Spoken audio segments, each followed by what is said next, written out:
Bienvenue sur notre chaîne. Moi c'est Véro. Moi c'est Domi.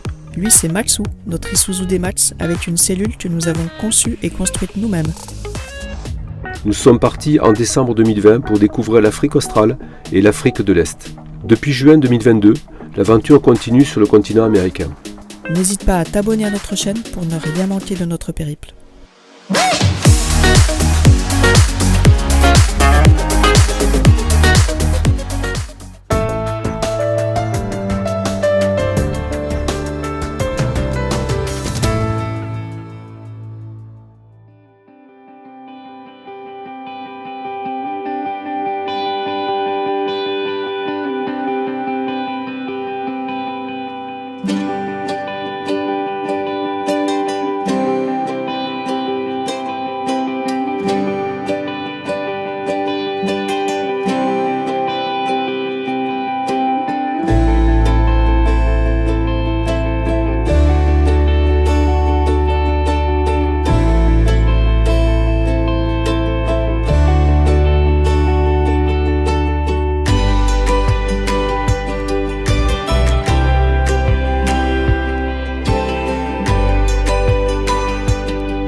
L'installation du jour.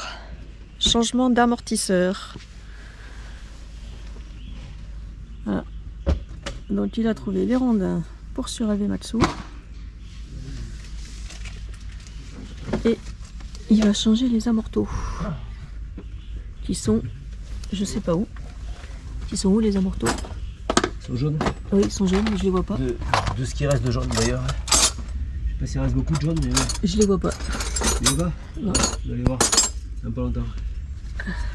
Je vais vous montrer. J'arrive déjà à les dévisser.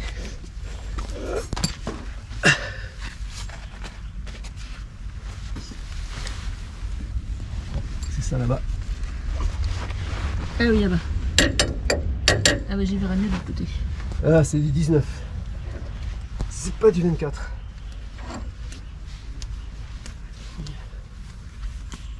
voilà, ils sont là. Ouais, tu vois mieux là. Ouais.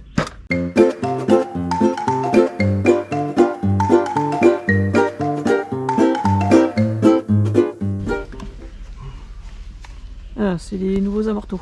Hein? Oui. Ils datent, hein, ceux-là. Ceux-là, on les a achetés en Afrique du Sud. On les a achetés en Afrique du Sud, mais la première fois qu'on est passé. Ouais, c'est ça. Pas au retour. Et attends, il faut un support pour que je puisse mettre les cylindres. Donc ça va faire 2 ans hein, qu'on les a achetés là. Peut-être pas, si. Si. Ouais, peut-être. Ouais. Ouais. Ah, Donc, Madame Bastien fait de la couture. Oui, parce que je vois qu'il y a un chacun son activité. t-shirt là, s'il tire dessus, c'est foutu. Ah, bon. Et puis t-shirt Afrique, hein. Eh oui. Attends, T-shirt et attends, gorille. attends, pas des masses. on s'en fout de ce qu'ils font les Bastiens. Hein. Attention, j'ai une aiguille dans les mains. On s'en fout, hein. Franchement. Marco, Marco, fais les valises. ça va de suite. Ça va. Oh, purée, j'arrive pas à le placer celui-là. Bon, j'attrape un maillet. Parce que je peux pas le mettre.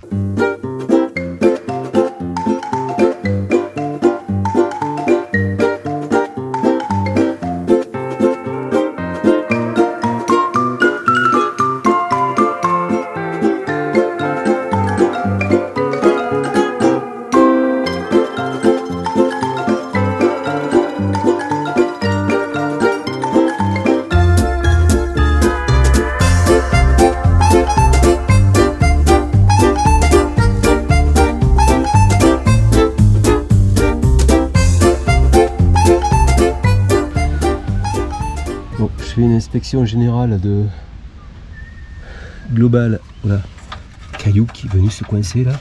Oh, j'y crois pas quoi. Oh là, les cailloux, ils viennent se mettre dans des endroits improbables. Voilà, le caillou là qui s'est coincé. Je sais pas si tu vois voir là, il est là, caillou. Entre la tôle de protection moteur et la traverse de châssis là. Donc voilà, je fais un contrôle global de sous châssis.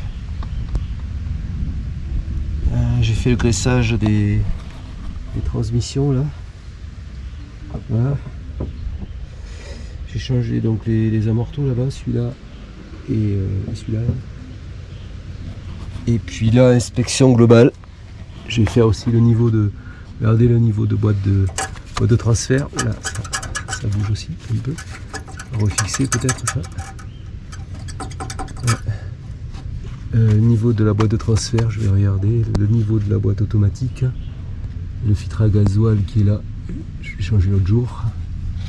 Ouais. Ouais, ça nécessite, c'est notre maison roulante, donc ça nécessite de temps en temps qu'on passe le nez dessous et qu'on regarde un petit peu si tout va bien, si tout est en bonne santé. Voilà. Allez, on range. De la voiture. Alors monsieur Pour la nuit en plus pour la voiture. Oui madame. Technicien. Tout se passe bien. En Hein. train de vérifier les Voilà les connectiques. connectiques. Tout va bien. Tout va bien. Vous Ouais. avez failli le mettre à la poubelle, mais finalement après. On a eu Eureka une petite lanterne ouais. qui s'est allumée. Voilà. On va le tester sur la batterie. Ouais. Et sur la batterie il marche bien. Et ça marche. Voilà. Donc il va encore reprendre du service lui. Bon. Non mais il croyait s'en tirer comme ça. Ouais. Hein? Malin lui. Non, tu vas encore travailler un peu. Ça travaille partout. Surtout qu'il ne fatigue pas trop avec la puissance qu'ils t'ont installée. Magnifique banc dans cette forêt. Je vais appeler ça le banc Bariloche. Parce que nous sommes à Bariloche depuis 3 jours. Oui, 3 jours. C'est une belle ville, bon. Mon avis, belle ville, mais comme dit l'autre, il n'y a pas de quoi se taper le cul par terre, quoi. C'est très touristique surtout, je crois que je l'ai déjà dit. Et donc très compliqué pour nous pour se poser le soir, parce que on se rend compte qu'au fil du voyage, pour les gens qui sont tout le temps sur la route, qui vivent sur la route, c'est compliqué de se garer, de trouver un endroit pour se poser, surtout dans les zones touristiques. Ici, c'est galère.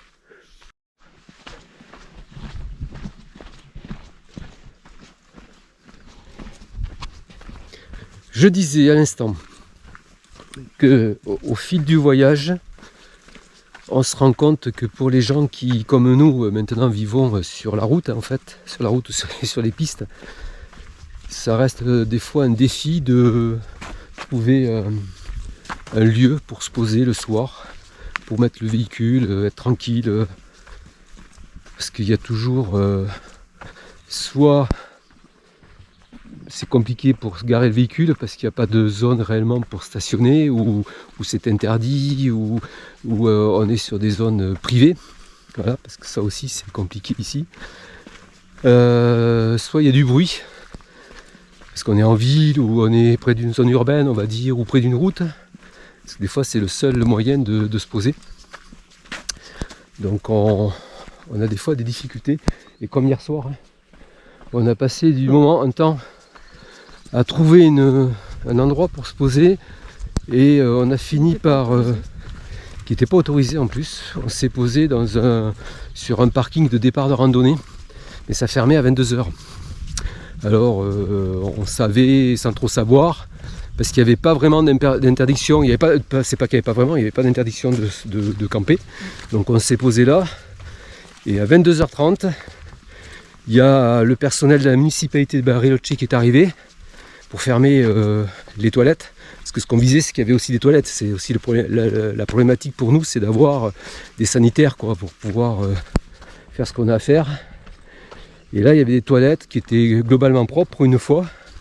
Et donc là, la personne venait pour fermer les toilettes. Elle m'a dit, mais vous n'avez pas le droit de rester ici.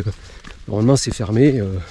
Le gars était hyper sympa. Il me dit, bon, moi, j'ai rien vu. Je vous laisse une toilette ouverte. Et puis rester discret ici. Donc on a passé la nuit là, on a été tranquille, c'est très bien passé. Et puis ce matin, bon, on est obligé de partir et on dira, il faut qu'on se trouve quelque chose ailleurs, quoi. Voilà, tout ça pour dire que c'est pas toujours idyllique, et c'est pas toujours les bivouacs de rêve, bord de lac, les pieds dans l'eau, la tête au soleil l'après-midi, un petit peu frais le soir pour bien dormir, c'est pas toujours ça. Mais voilà, on arrive toujours à trouver heureusement quelque chose. Et puis quand on ne trouve pas, on va au camping. Il y a aussi des campings et des structures d'accueil qui sont faites pour ça, mais on n'a pas toujours envie d'aller au camping. Donc, parce que des fois il y a du monde, ou alors c'est des campings qui sont très chers dans les zones touristiques. Donc on n'y va pas. Voilà. Et puis nous, l'idée c'est d'être complètement autonome, hein, d'être nomade. Donc le camping, c'est pas quelque chose qui nous séduit. Voilà. Le camping, c'est bien pour les vacances, quoi. Je comprends, c'est des structures qui sont faites pour ça. Parce que des fois, il y a du bruit aussi en camping, hein. Il y a des gens, surtout là, c'est la période des vacances, donc c'est pas forcément plaisant. Nous, on a envie d'être dans la nature et d'écouter la nature, tout simplement. Les oiseaux, observer les animaux, observer la nature. Et ça, dans le camping, c'est pas toujours possible. D'ailleurs, voilà, devant, il y a un petit groupe. Voilà, ça crie, et ça, on n'a pas envie. On préfère entendre ça. Voilà, voilà. Allez, à plus tard les amis, ciao. Ça fait maintenant 2 ans et demi que nous sommes partis de France. Donc pour petit rappel, on a passé 16 mois en Afrique et 9 mois que maintenant nous sommes en Amérique du Sud.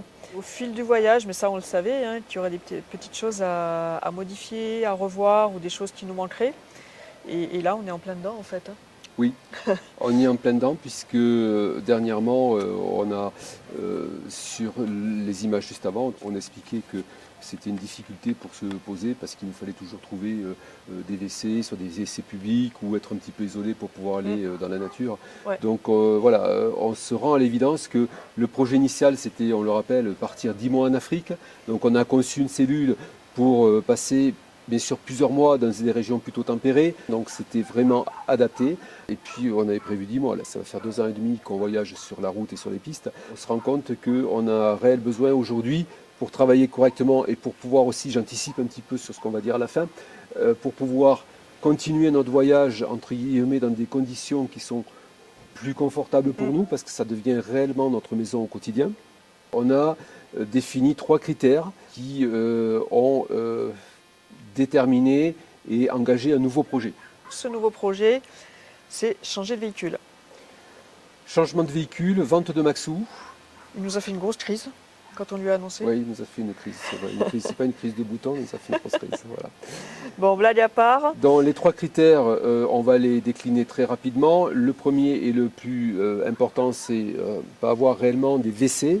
voilà, et aussi une pièce d'eau pour pouvoir se laver et faire un point de toilette quand c'est nécessaire. C'est vraiment le point Ouais. le plus dur. Alors les WC on en a, mais c'est vraiment en cas de secours. Quand on veut les mettre en œuvre, c'est compliqué, c'est long. Le deuxième critère, on a vraiment pris conscience, c'est quand on s'est payé à -15 à Tolarandé. -6 dans la cellule, on a tout gelé, donc on a risqué vraiment de dégrader notre matériel. Donc aujourd'hui, on se rend à l'évidence que si on veut continuer notre voyage tel qu'on l'a prévu dans des régions qui sont plutôt fraîches voire froides, comme les USA ou le Canada, il faut vraiment que l'on ait un matériel adapté avec une isolation conséquente. Donc ça c'est le deuxième point, l'isolation, pour avoir du confort et pour pouvoir rester stationnaire dans une région sans prendre le risque, je dirais, de dégrader, donc prendre des risques aussi pour nous, hein, pour notre propre vie. Tout à fait. Donc ça c'est le deuxième point. Et le troisième point? Et le troisième qui découle du premier, en fait, Oui. c'est le manque de place pour la cuisine, pour se laver et pour travailler aussi maintenant. Parce qu'on parle réellement de travail loisir. Parce qu'on était parti au départ sur la chaîne YouTube il y a 2 ans et demi pour donner des nouvelles à la famille et aux amis. Maintenant, le projet a changé. On est plus dans un travail. Enfin, ça nous plaît beaucoup, ça nous plaît énormément ce qu'on fait. On s'y implique de plus en plus. Et dernièrement, on a changé de logiciel pour travailler, pour monter les vidéos. Donc on s'est formé aussi là-dessus. Et puis on travaille maintenant aussi souvent à deux. Donc les 2 ordinateurs sur la table, c'est un peu compliqué. Ce qui nous a amené à imaginer des solutions. Donc on a trouvé 3 solutions. La première, c'est d'acheter un fourgon en Europe, l'aménager, l'homologuer en VSP.